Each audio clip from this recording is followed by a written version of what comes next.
One of the most recognizable pop culture characters of all time, he crossed over international borders as well as age and gender demographics, making billions in profits through video games and licensed merchandise on his way to television stardom. Behold, the anti-Smurf. Hi, I'm Dan Larson, and this is the history of Pac-Man.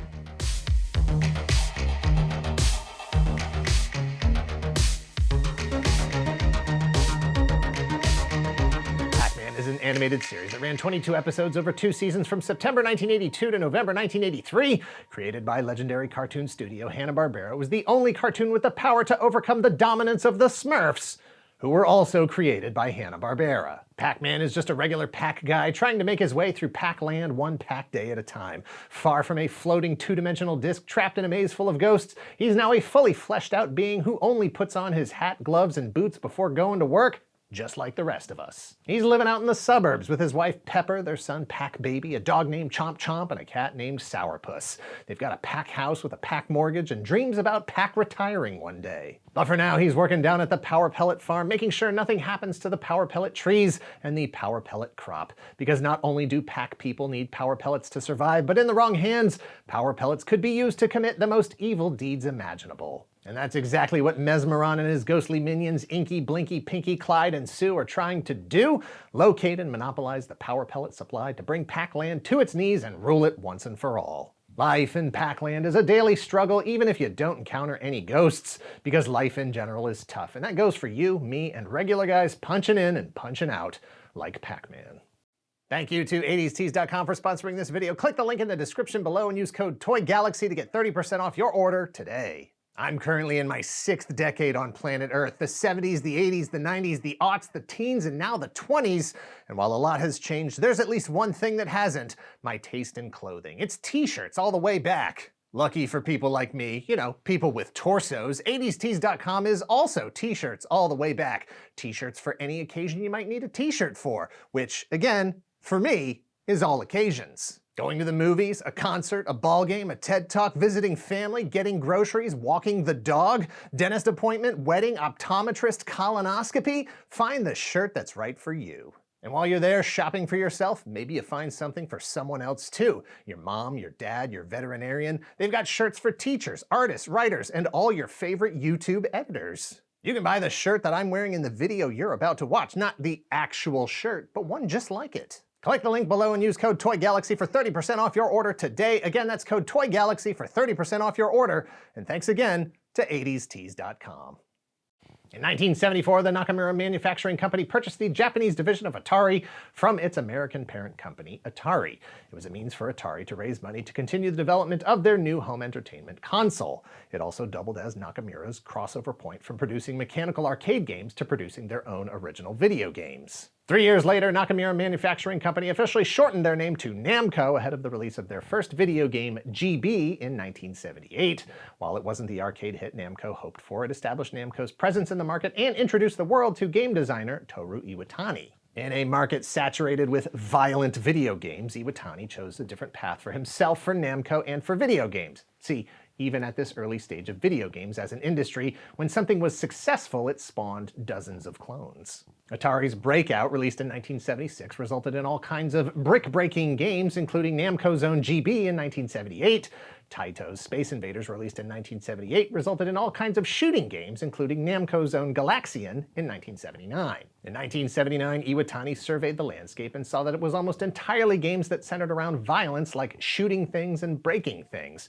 Not to mention that, at the time, most arcade games were almost exclusively found in smoky bars and adult environments. It occurred to him that there was an opportunity to create a game that was designed to appeal to women, something that was more family-focused in its visual and functional design, something that was drawn from lived experience that wasn't shooting things or breaking things. Iwatani settled on a daily, mundane, universal experience: eating. His design grew from the convergence of the Japanese kanji kuchi, meaning mouth, a pizza with a slice missing, and the Japanese onomatopoeia paku paku taberu, which referred to the sound and motion of a mouth opening and closing while taking big bites or eating fast. Fast forward a year and a half of development, Power Pellets were inspired by Popeye's spinach, ghosts from their long history of being cartoon bad guys, fruit bonuses pulled from slot machine symbols, add some bright, bold colors on everything, and you have Namco's newest video game sensation, released in Japan on May 22nd, 1980, Pac-Man. The name Pac-Man necessitated one important change before it could be exported to the US for reasons that should be obvious. Namco's US distribution partner Midway couldn't put Pac-Man in big bold letters on the side of an arcade cabinet where foul-mouthed delinquent teenagers were going to be hanging out. Instead of lobbing a vandalism softball over the plate, Namco officially changed the name of the game to Pac-Man before it was released in the US in December of 1980. Not realizing what they had in their hands, Midway initially ordered 5,000 Pac-Man cabinets. By the end of 1981, that number jumped to over 100,000. In suburban Franklin Park, you'll find Midway Manufacturing feverishly turning out 350 Pac-Man games every day in 3 different cabinet styles. This is the current craze game, Pac-Man. I like the little man. He's really neat. He eats up all the other things, you know. For all you Pac-Man maniacs out there who are getting the screaming memes trying to beat the game, there's a new book out, Mastering Pac-Man. It tells you how to do it. I understand it has already sold more than 750,000 copies. It's only been out about 10 days. Right out of the gate, Iwatani and Namco's gamble paid off. Paid off! Pac-Man was a cross-demographic monster, men and women, kids and adults, gamers and non-gamers. Everyone in the US was playing Pac-Man to the tune of $1 billion in quarters in the first year. That's at least, that's a lot of quarters. Pac-Man was the highest grossing game of 1981 and the second highest grossing game of 1982 behind Ms. Pac-Man. By the end of 1982, roughly 400,000 Pac-Man arcade units had been sold, accounting for roughly 7 billion coins or $6 billion. Furthermore, Pac-Man was the start of a new push across the industry for games centered on characters. Donkey Kong, Frogger, Q*bert, Popeye, characters that could drive a franchise with a series of games like Pac-Man sequels, Ms. Pac-Man and Super Pac-Man in 1982, and Junior Pac-Man in 1983. Not to mention all the licensing potential for characters like Pac-Man over concepts like asteroids. Pac-Man and the Pac-Man logo were applied to everything. Toys, dolls, soup, soap, games, cereal, lunchboxes, stickers, books, school supplies, roughly 100 licensors with over 500 products, and a song that gave a name to the cultural phenomenon, Pac-Man Fever. Amidst the historic rise to power, the ABC television network sent an urgent message to television producers around the country. Whoever gets the rights to produce a Pac-Man animated series, we will buy the show from you immediately. See, ABC had their Smurf handed to them over the 1981 television season by The Smurfs on NBC, produced by Hanna-Barbera, despite the fact that the Smurfs had been around since the 1950s. Created by Belgian comic artist Peyo in 1958, it wasn't until 1979 when Smurfs toys and dolls started showing up in the US that the property had any domestic television value. It was NBC president Fred Silverman who, after seeing his daughter's interest in those Smurfs toys and dolls, realized there was potential for a television series. Silverman got in touch with Hanna-Barbera and said, "If you get the rights to Smurfs, I'll buy the show from you immediately." As president of ABC from 1975 to 1978 and CBS before that, Silverman had a long history collaborating with Hanna-Barbera. Hanna-Barbera's Scooby-Doo's Fred is named after Silverman. You can do it. You can do it. You can do the Pac-Man cereal. You can do the Pac-Man with Pac-Man marshmallows. You can open wide, gobble up the ghost and hide it inside. Marshmallow orange, red, pink, and blue. Trouble up good or they might kill you. You can do it. You can do the Pac-Man. Packed with marshmallows and corn puffs, Pac-Man cereal's part of a good breakfast. You can do it. You can do the Pac-Man. Smurfs debuted on NBC September 12, 1981, and immediately put NBC back on top of the Saturday ratings. And it was a huge new revenue stream with Smurfs toys, dolls, soup, soap, games, cereal, lunchboxes, stickers, books, school supply. To Silverman, the appeal of the Smurfs was clear. They were a direct contrast to everything else that was on television at the time. A Saturday morning schedule dominated by superheroes at CBS and ABC, many of which Silverman himself put on the air while president of ABC. Smurfs' dominance in 1981 reasserted Hanna-Barbera's and NBC's place atop the ratings, and it wasn't just the Smurfs. Hanna-Barbera rolled out a slew of programming owning blocks of time between 8 a.m. and noon across networks. The Fonz and the Happy Days Gang, the Richie Rich Scooby-Doo Show, Super Friends, Laverne and Shirley in the Army, all on ABC, the Flintstone Comedy Show and Space Stars on NBC, the Quickie Koala Show and Trollkins on CBS. The best way, maybe the only way to compete with Hanna-Barbera was to hire Hanna-Barbera. Lucky for ABC, in April of 1982, Hanna-Barbera informed ABC that they had acquired the rights to produce a Pac-Man animated series.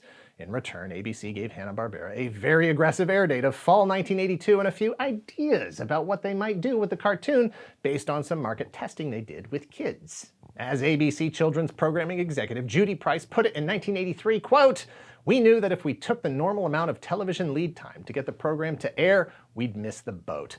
That's why when word came from Hanna-Barbera last April that they had the rights, we went immediately to work. We managed to get the show ready in half the normal time."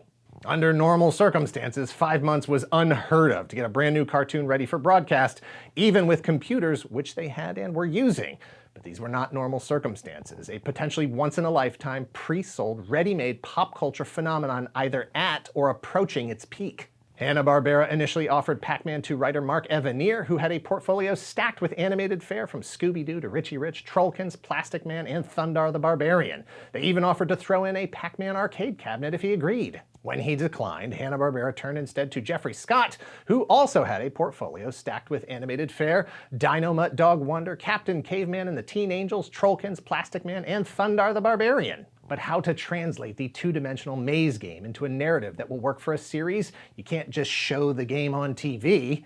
As Joe Barbera put it, the development went like this, quote, "You have to create a Pac-Man world. You have to create their own kind of homes, trees and characters. They have round houses with round doors and grow a crop of little orange pellets they eat for energy. It's Pac-Man's world and he's living in it, but he's not alone. He's joined by wife Pepper, played by Barbara Minkus, their Pac-Baby, played by Russie Taylor, as well as a dog named Chomp Chomp and a cat named Sourpuss, played by Frank Megatron Welker and Peter Optimus Prime Cullen, respectively. Most of the cast was quickly and relatively easily sourced from voice actors who worked with Hanna-Barbera previously, but Pac-Man himself was a struggle. After roughly 175 applicants and multiple auditions, there was still no clear choice. Until fate made the call, literally.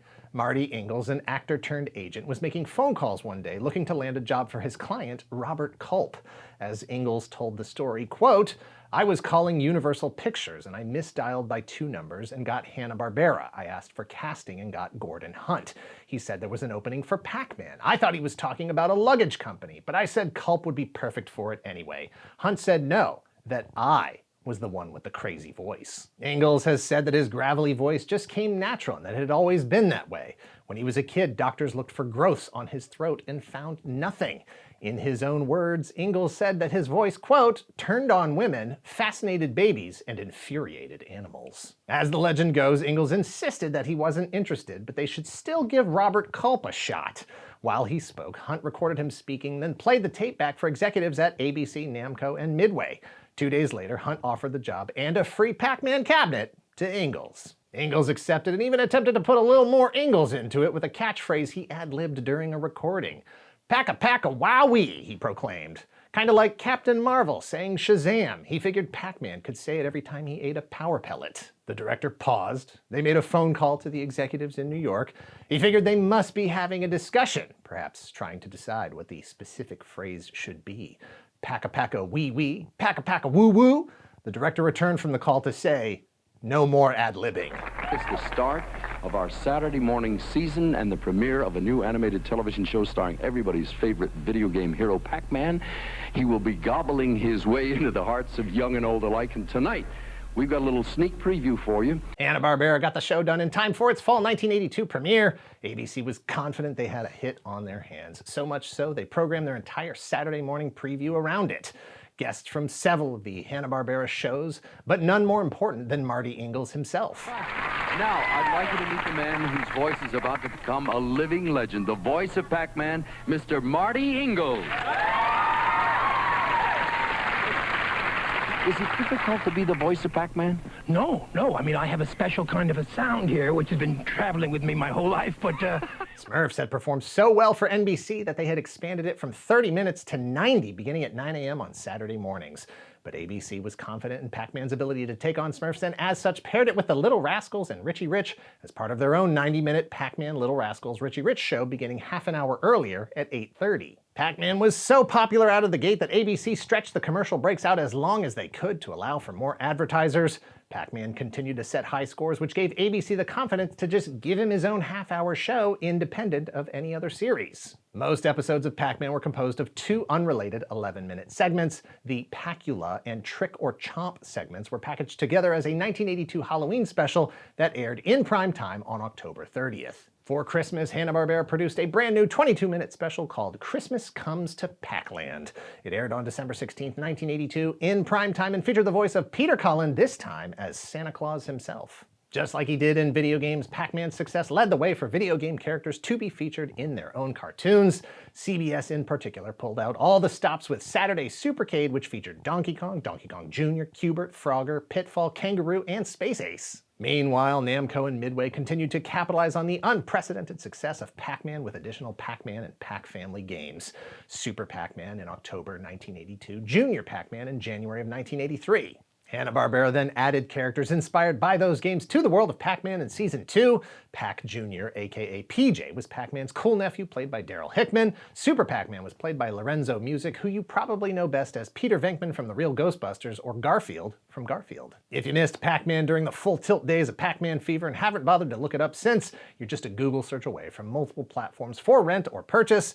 There are clips on YouTube or full episodes archived internetally. The last original episode of Pac-Man aired in September 1983, but that wasn't the end for the franchise. In fact, Namco released the side-scrolling Pac-Land in 1984 based directly on the Hanna-Barbera animated series. The gameplay is completely different from the original Pac-Man or most of its sequels for that matter, but it does attempt to push Pac-Man into the next age of video games both in terms of complex visuals and advanced game mechanics. Pac-Man the cartoon periodically returned for reruns over the years, but never came close to the heights it reached during its first season in 1982, and it quickly surrendered the ratings crown back to SMURFS just a year later in 1983. While Pac-Man returned to video games in 1987 with Pac-Mania, an update to the original game from literally a new perspective, the SMURFS stayed on television through 1989. They posted 256 episodes, not to mention a mountain of licensed merchandise, and proved that they were truly the smurfiest franchise of the 80s, regardless of what Pac-Man smurfed he could smurf. Pac-Man was the first cartoon based on a video game character. It helped mainstream video games as family entertainment, an unprecedented convergence of technology and pop culture. Pac-Man celebrated his 40th anniversary in 2020 with a wave of licensed merchandise that echoed the height of Pac-Man fever. Arcade consoles and various scales, toys, dolls, collectibles, and more. Everything that made Pac-Man, Pac-Man. Thanks for watching. Please hit like, hit subscribe if you're not already a subscriber. Thank you very much to those of you who already are. Please visit our Patreon at patreon.com/toygalaxy. Several different tiers to address your specific Secret Galaxy content needs. Check out the Secret Galaxy merch shop at secretgalaxy.shop. All merchandise is physically in stock and ready to ship. Links to all of this in the description below, and let us know in the comments down below if you ever caught Pac-Man fever. I can't say that I was ever hooked on the game, but I had the cassette with the song on it and other hits like Froggy's Lament, Do the Donkey Kong, and Goin' Berserk. I listen to it all the time, exactly the kind of music that makes a 7-year-old feel like they have their own musical identity. Right up there with the Beatles and Elvis, to me, at the time. Cut.